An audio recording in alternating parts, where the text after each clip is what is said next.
For the last several months, I engaged with a major research project to evaluate the trust premium that customers are willing to pay when they're buying from someone that they trust. However, part of that research is more general and relates to our overall attitudes and perceptions of trust.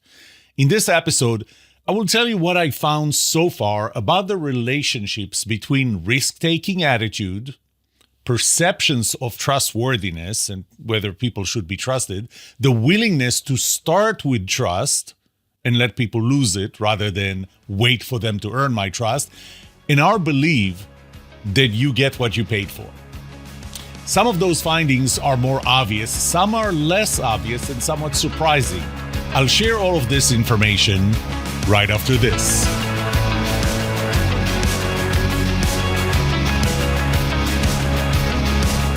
Welcome to The Trust Show. I'm Yoram Solomon, your host, the author of the Book of Trust and facilitator of the Trust Habits Workshop.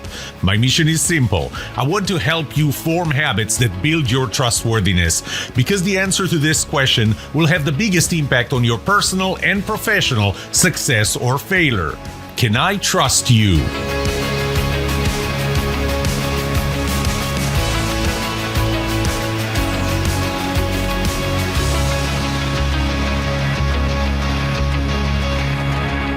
Let me start in general so that you'll understand where I'm coming from. I've been conducting two surveys. One, I started with the first batch. This is all within Trust Premium. I started the first batch with financial advisors, and then the second batch was insurance agents. I'm about to start the third batch probably this week. So far, there are a few questions that are similar to all of them, and so far the sample size I have for that is 224 participants, which lends itself to a margin of error of 7% for a 95% confidence. So for me to be 95% confident that I can predict based on some parameters what our attitudes are going to be, I'm going to be within a margin of error of 7%. Now, one thing I have to say here is that the results are very visual. I have a lot of charts, a lot of tables, and I will be publishing a report very soon, probably within a week or two, that will be available on my website and my blog and my newsletter. But I'm just telling you that if you want to see the results, that's probably where you want to see it. What I'm going to do here in this episode is try and go over mainly the insights that I got from this research.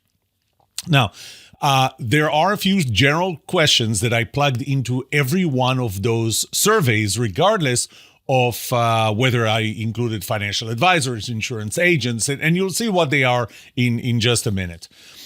Those questions are part of every survey. They will continue to be part of every survey, and therefore I will get a bigger and bigger sample size, and therefore I will reduce the margin of error that I get, even though a 7% is a reasonable margin of error to get the trends.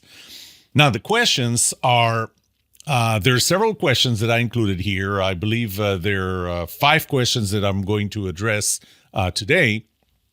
And each one of them really starts with, to what degree do you agree or disagree with the following statement? The options are, there are 7 options. The middle one, number 4, is neutral. But then on one side, we have somewhat disagree, generally disagree, strongly disagree. And on the other side, somewhat agree, generally agree, strongly agree. So you can see that there is the neutral, then there's the 3 options for disagreeing, 3 options for agreeing at different levels of agreement or disagreement. So the first question I'll address is risk-taking. So to what degree do you agree or disagree with the following statement? Question 61 was, I consider myself a risk taker. That's pretty straightforward. Question 64, people in general can be trusted. So kind of, what do you think about people? Do you think that people should be trusted or not, or can be trusted or not? Then I had 2 questions that in the future I will combine them into one. One of them was that I trust people until they betray my trust. That's question 66. 67 was, I don't trust people until they earn my trust. So these are really 2 opposites. And what I decided to do is, first of all, see if there was a correlation between them. And obviously there was an opposite correlation. So as one of them goes up, the other one goes down. So the more I'm willing to trust people until they betray my trust, the less I would say that I don't trust people until they earn my trust, and vice versa. I found something that's in terms of statistical significance, and a little later I'll talk about statistical significance and significance in general. I got something that's called a p-value, which gives me an indication any number below 0.15 is strong statistical significance. I got 0.000763, so very strong significance in the correlation between the two. So what I did was I really combined them, and in the future they will really just be one question with two extremes. On one extreme, I trust people until they betray my trust. On the other is I don't trust people until they earn my trust. Question 70 was, this is more related to the trust premium. Trust premium is really your willingness to pay for things that, are other than, you always pay for value, but that your willingness to pay for trust. So there is this statement that we always use, you get what you paid for. So question 70 is, to what degree do you agree with or disagree with the following statement? I believe that you get what you paid for, and in parentheses, that if you pay more, you get more value, and if you pay less, you get less value. So I wanted to know, to what degree do people agree with this statement that's kind of stuck in the back of our minds, you get what you paid for. Now, when I tabulated the results, I tabulated them in three ways. One of them is for each one of the 7 options, from strongly disagree, generally disagree, somewhat disagree, neutral, somewhat agree, generally agree, and strongly agree. Then I had, so on one hand, one way to tabulate it was agree, neutral, disagree, and it doesn't matter what level of agreement or disagreement. So I call this the narrow neutral. So this is really anything that goes into the neutral row are people who just selected neutral. That's the narrow neutral. But I also added tabulation with broad or wide neutral. And in wide neutral, I added the somewhat disagree and somewhat agree. So if you're still close to neutral, I added that there. And therefore, when I say agree, it's really only people who said generally agree and strongly agree, or people who said generally disagree or strongly disagree, and everything else is really kind of the neutral. One other thing that I found when I looked at the 4 areas, willingness to take risk, our perception that people can be trusted in general, my willingness to start with trust and let people lose it rather than start with distrust and have people earn it first, and our agreement with you get what you paid for. What I found was that, first of all, the standard deviation was pretty small, which means that the answers were pretty consistent in general. I mean, you would always find somebody who would say a 1 and somebody who would say a 7, so strongly agree and strongly disagree. But in general, over a sample of 224 people, it was pretty narrow. It was pretty tight. And in one of them, actually was tighter than the others. So with that, let's start looking at the results. And again, I'm not going to just read the table to you or read a chart. That's something that you can see if you download the document. I'm going to instead tell you what the conclusions are or discuss it. So the first question was about risk-taking. So let's talk about risk-taking. In general, I found that we are avoiding risk. 52%, more than half of people disagreed with the statement, I'm a risk taker. Only 29% agreed. The rest were obviously in the middle. Even if I said significantly disagree, so generally or strongly, I took out the somewhat disagree, still 29% said, no, I am not willing to take risk. And by the way, that's against 10% who agreed. So 3-to-1, a ratio of 3-to-1. So generally, we are avoiding risk. Now, this one was a little surprising. when I asked the question, if you agree with people can be trusted, 46% actually agreed. 46% agreed that people can be trusted. And this is in the narrow, so just just over those who said more that they're more in agreement than neutral or disagree. 26% disagreed with that. The rest were neutral. So interestingly, I don't know why. I thought that our general perception is going to be that people cannot be trusted, but it looks like we're actually on the positive side. Another thing that surprised me a little, I guess I was more cynical than I thought, was that 51%, more than half, said that I would rather start by trusting someone and let them lose my trust. Then only 16% said I would rather start with distrusting someone and they have to earn my trust. So more than 3 times. But again, it's not just more than 3 times. More than half the people said I would rather start by trusting someone and let them lose my trust than the opposite. But one thing I need to state here is that I had a very wide neutral, which you can already guess. No, you can't because you're not seeing the results. But I had a very wide neutral. So 76%, if I included neutral, somewhat disagree, somewhat agree, 76% of people fell within that group. So it's neutral. The average here was 4.5. So if 4 is neutral and 5 is slightly agree, then the average was somewhere there between neutral and slightly agree. So we're a little above, but very close to the average. The you get what you paid for was very strong. 61% agreed with the statement that's what they believe, that you get what you paid for, which, by the way, gives me a very strong case for the whole trust premium premise and research. So 61% agreed that you get what you paid for. 20% disagreed that you get what you paid for.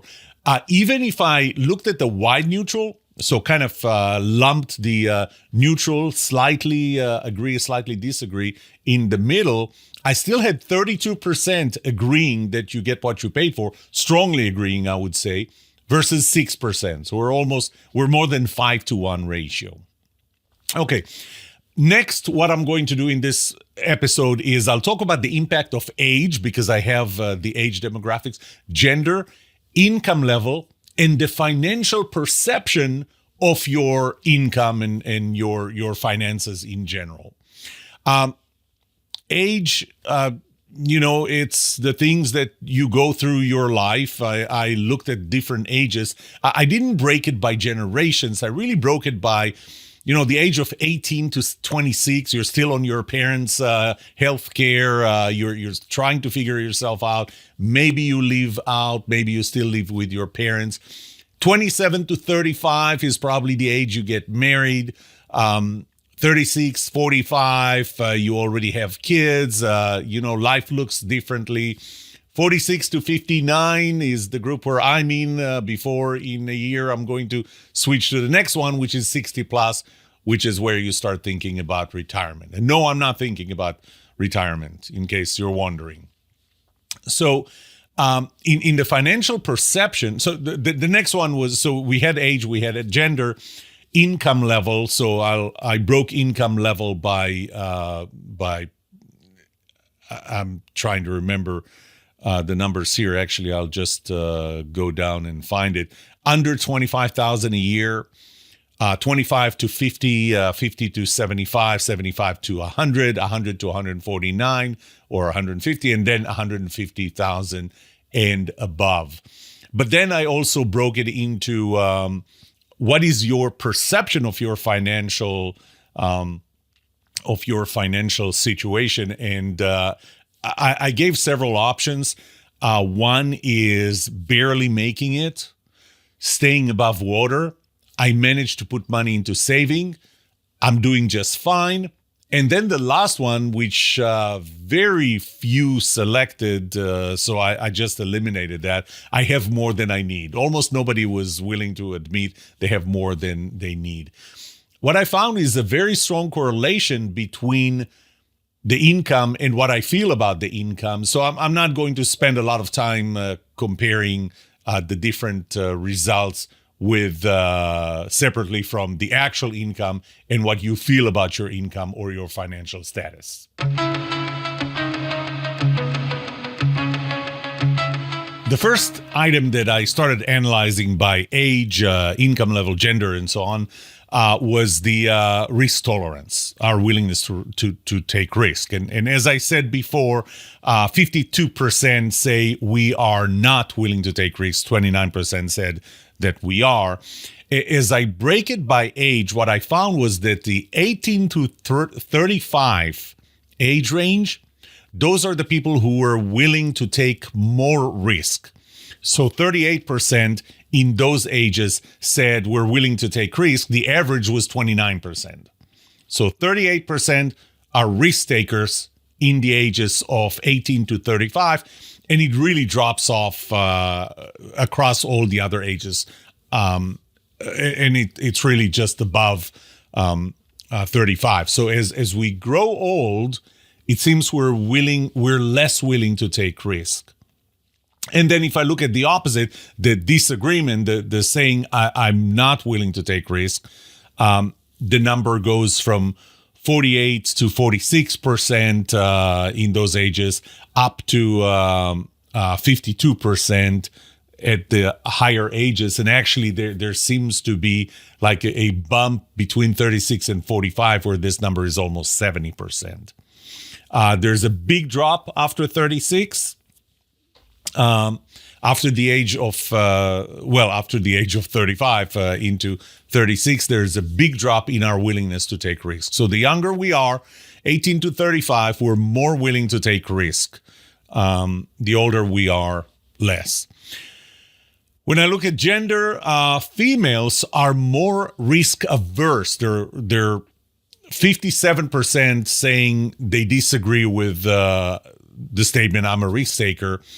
57% women, 46% men. So it is somewhat significant. Remember, the average is 52%.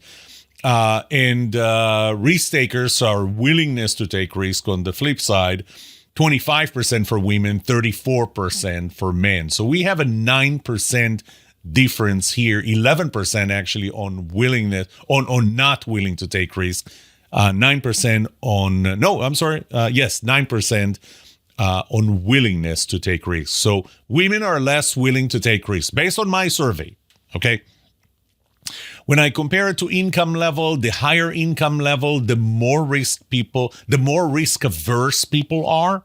So this goes from 30% for people who are making $25,000 or less to 51% right above that, and all the way to 60% when they're making $100,000 to $149,000. So the more we have, you would think that the more you have, the more you're willing to take risk. But actually, it seems like the more you have, the more you want to hold on to what you have, and you're less willing to take risk. Interesting, not what I thought, but it is what it is. The next part is our perception of whether people are trusted. Again, starting with age, it's pretty consistent level of trust until the age of 60, I should say. So we're all there in the 38 to 43% who say people should be trusted. And when we go to above the age of 60, that number jumps to 53%. 53% people over the age of 60 say that they feel that people can be trusted, compared to an average of 45%. Now, this is important because that really does speak to generations. The younger generations, less willing to trust others. The older generations, more willing to trust people. We do have a very broad, wide neutral. So if I added Just to start with, the neutral was anywhere between 24% to 33%. So 1 in 3 people was right there in the middle, neutral on willingness to trust. But when I use the wide neutral, so I include the slightly disagree, slightly agree that people can be trusted. Now that range in the middle is between 62% and 79%. It's very, very broad. So, and the average is actually 4.21. So again, 4 is neutral, 5 is slightly agree that people can be trusted, but we're only at 4.21. So we're closer to the right there in the middle neutral than to above it. So, it's important to note that while, and I admit, I was a little surprised that 45% said that we agree that people can be trusted. Only 26% said we don't. The rest were neutral. But it was generally consistent across the different ages. Gender-wise, there was pretty significant difference. So while the agreement was very similar, it's 45%, both male and female, when asked, do you agree that people can be trusted in general? Both of them were at 45%. But in terms of those who disagreed, there was a significant increase among males, who men said that 34% of them said they disagree that people can be trusted in general. Only 23% of females. So females were more likely to be neutral than to disagree that people cannot be trusted. Males were much more likely to say people cannot be trusted versus neutral. And as a result, you can see that even the averages are different. So in general, males are more distrusting than females.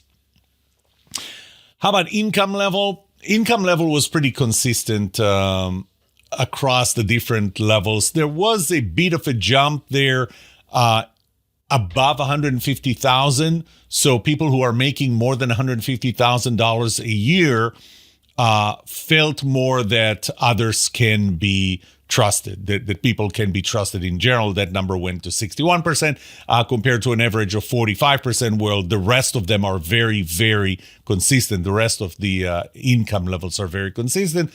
I have a feeling that it's just not a big enough sample for that one, because above 150,000, there were much, much fewer people. And it was very consistent with what do people feel about their own financial situation. So that in the future, I'm not going to separate that into two different questions. Next was whether we are willing to trust people first and let them betray our trust, rather than start with distrusting them, requiring them to earn my trust before. That willingness to start with trust is relatively consistent across the different age groups. But we do have a very broad neutral. Actually, I think that's the broadest neutral that we had.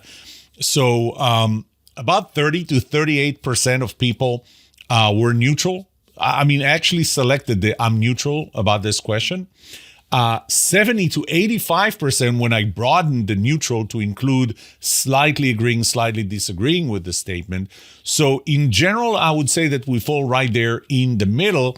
Although when I look at the average is 4.51. So it's slightly towards the slightly agree. So I agree that I'm willing to start by trusting people rather than start by distrusting people.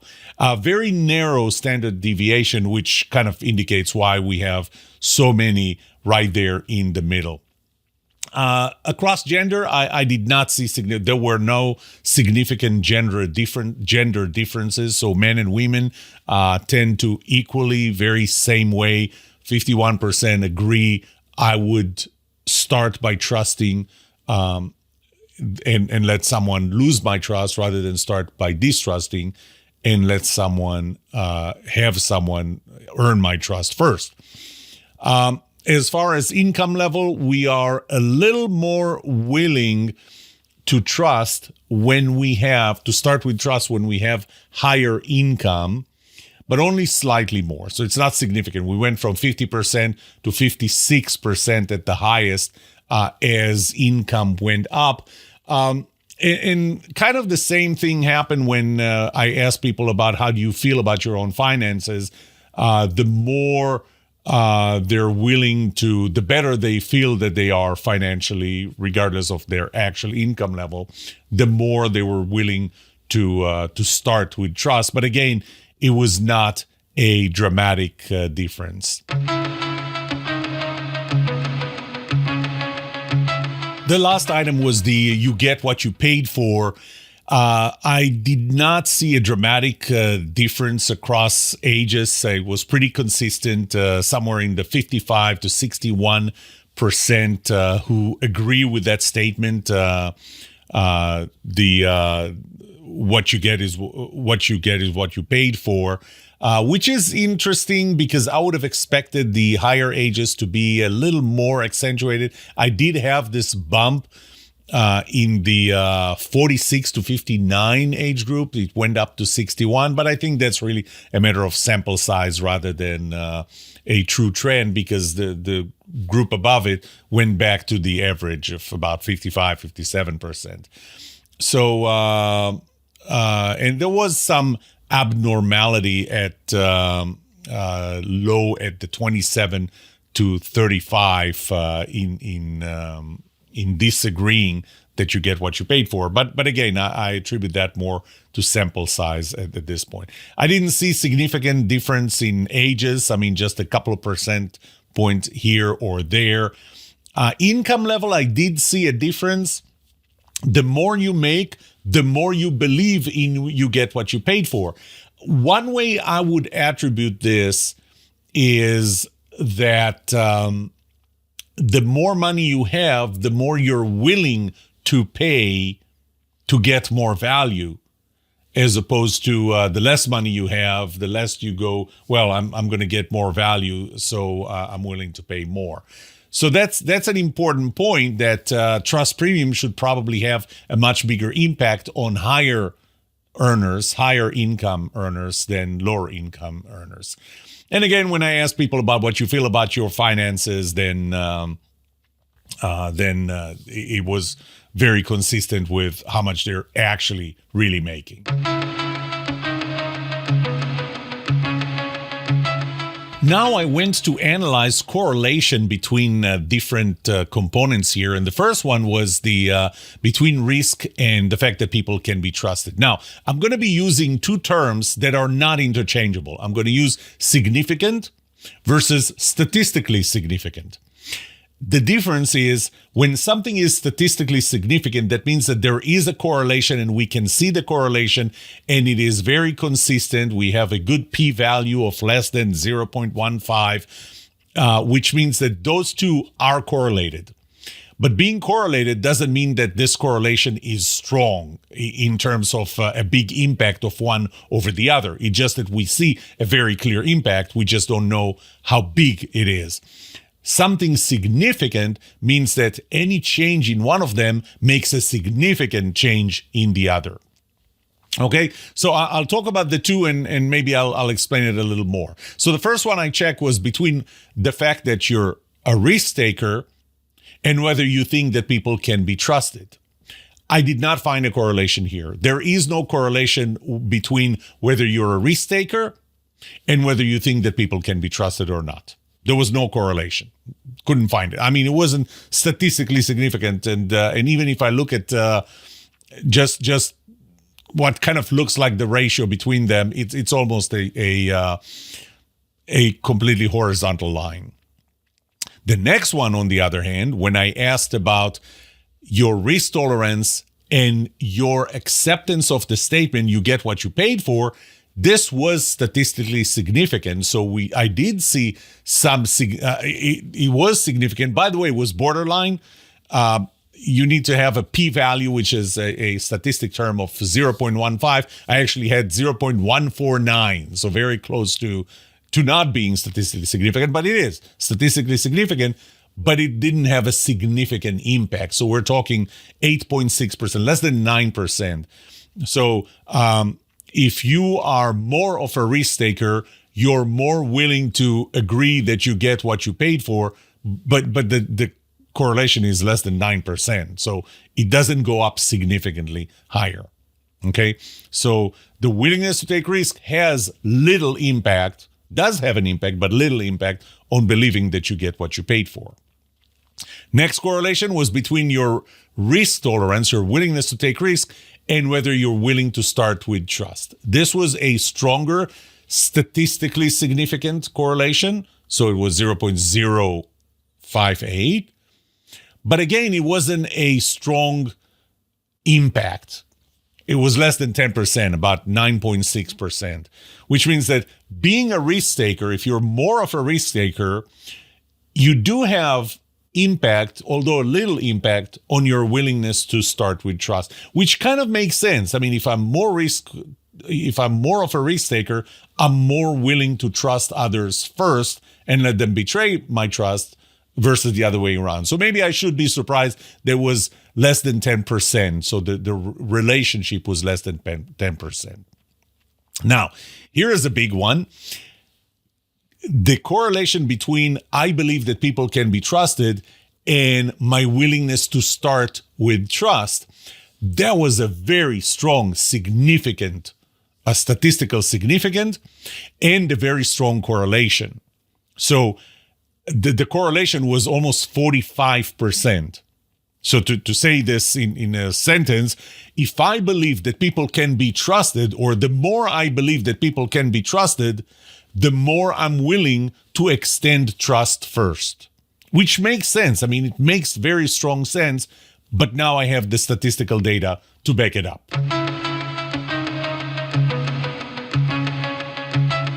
Okay, let me summarize. I threw a lot of numbers at you. As I said, this is very visual. This is something you need to look at rather than listen to.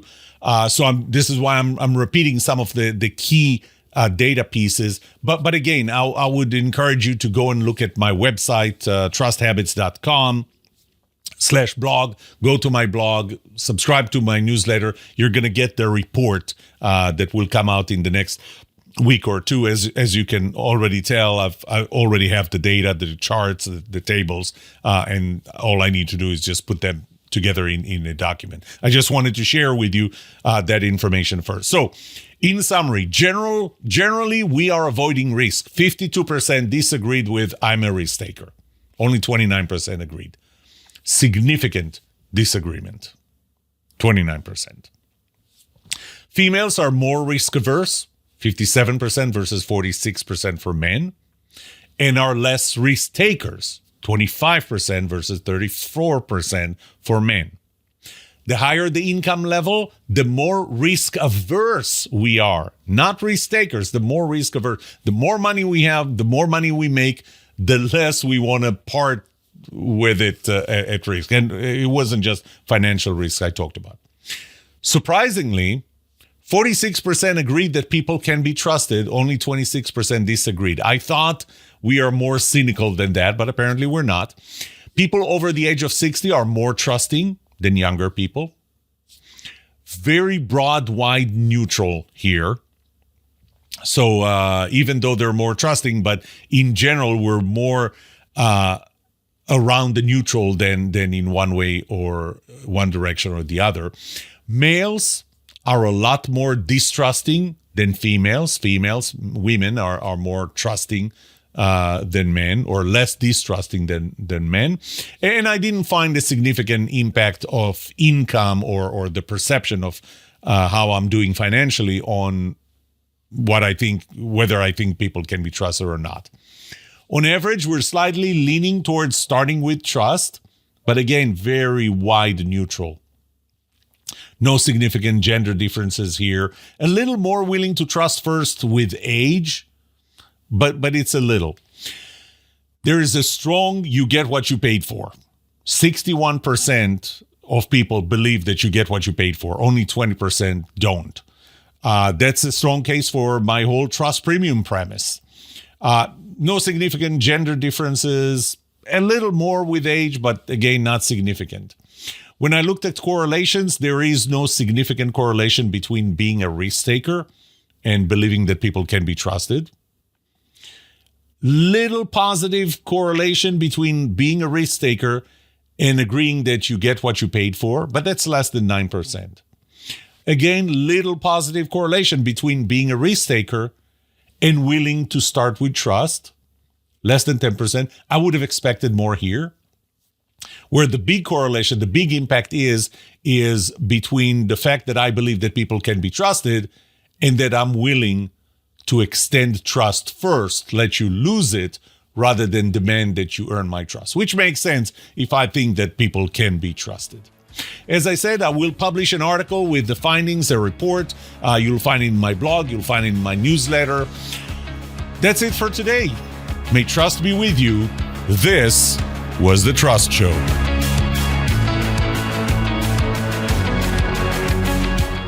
What would you like to know about trust and trustworthiness? Let me know and I'll answer it in a future episode. I would love to hear from you.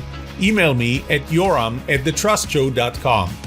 If you like this episode, subscribe to the show so you will automatically get notified when I release a new episode. Rate it. Write a review for this podcast because those ratings help not only you, but also others looking for podcasts just like this. If you're looking for more resources to learn about how to build trust, be trusted, or know who to trust, look up my workshops, online courses, books, or go to my website, trusthabits.com. And remember that the answer to these two questions will have the biggest impact on your personal and professional success or failure. Can I trust you? And can you trust me? Thank you for listening or watching The Trust Show.